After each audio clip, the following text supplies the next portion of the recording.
The twin suns of Zareth blazed mercilessly across the endless dunes, painting the sky in shades of rust and flame.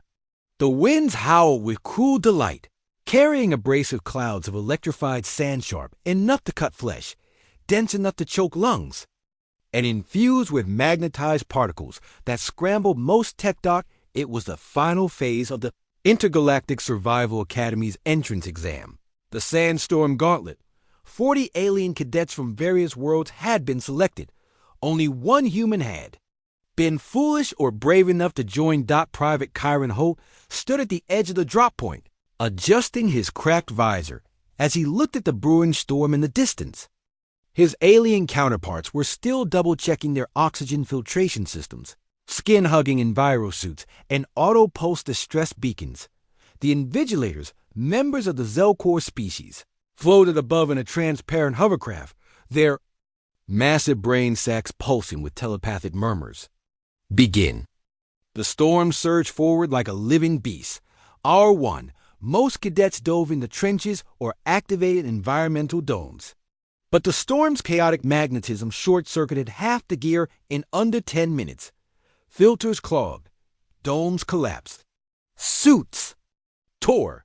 Karen had no dome. No envirosuit. No high-end tech dot. He had cargo pants, a field jacket, a half-dead comm beacon. And his wits stopped by the end of the first hour. 4 alien cadets had passed out. 2 signaled evacuation. 1 was seen vomiting through a cracked helm. The fine acidic sand was in everything. Kyron ducked into a natural rock alcove and yanked open his pack. The first thing he pulled out, a pair of black, military-issue compression briefs. He stared at them. Better than nothing. Hour 2, he tore the waistband off and looped it behind his head. Then he folded the briefs into a tight triangle and wrapped them over his nose and mouth. It wasn't pretty. It smelled faintly of yesterday's chili ration, but it worked. He breathed easier than most.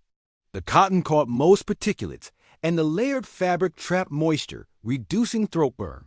Meanwhile, 23 cadets activated emergency evac beacons. A few tried to mock the human before passing out.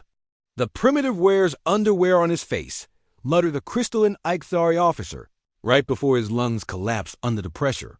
Hour 3 Karen used a broken drone wing as a shovel and began digging diagonally into the sand. Not straight down diagonally. A mistake most of the aliens made in panic. He fashioned a lean-to with rocks and scrap metal, then used a torn jacket sleeve to patch a crack in the ceiling. He reinforced it with spit and sand. Inside, his makeshift shelter was barely large enough to lie down. But it was cool, shaded, and the sandstorm above howled like a demon unable to find him. The human napped. Hour 5 above ground. The storm raged on. The Zelkor monitors were baffled. Subject Kyron Holt remained stationary and alive. Vital signs steady. Respiratory rate improved. Mask source Undergarments confirmed.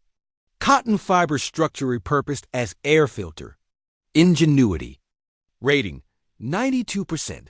By now, only 7 cadets remained conscious. 4 were immobile but breathing. 2 had fled underground but were suffocating due to poor airflow. Only Karen had adapted. Hour 7 he emerged just before sunset. The sandstorm had passed, leaving an eerie silence across the dunes. Debris and unconscious bodies littered the area. Like casualties of war, Kyron calmly pulled the makeshift mask down to his chin and took a deep breath of relatively clean air. His face was dirty, his lips cracked, but his eyes were steady. He walked over to the nearest cadet, a reptilian Norvax, and administered water and a spare oxygen vial.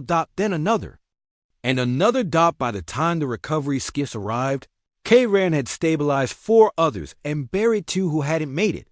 Debriefing 48. Hours later, the Zelkor council chamber was abuzz. The human displayed primitive behavior and yet outperformed every candidate. You weaponized undergarments as a survival tool. Crude, but effective. No, AI could have predicted that response. Instinctual adaptation. Low resource innovation. That is the HFY factor. Chiron stood silently in front of the floating elders, arms crossed, boots still caked in sand. Cadet Holt, the head examiner pulsed telepathically, you are the only one to pass. You have set a new survival efficiency record for this. Exam, he nodded. Anything to say in your defense? Chiron smirked. Yeah, next time, tell your fancy species, never underestimate a human on Laundry Day. Aftermath news spread quickly. Across military academies, alien war colleges, and interstellar survival forums, memes exploded.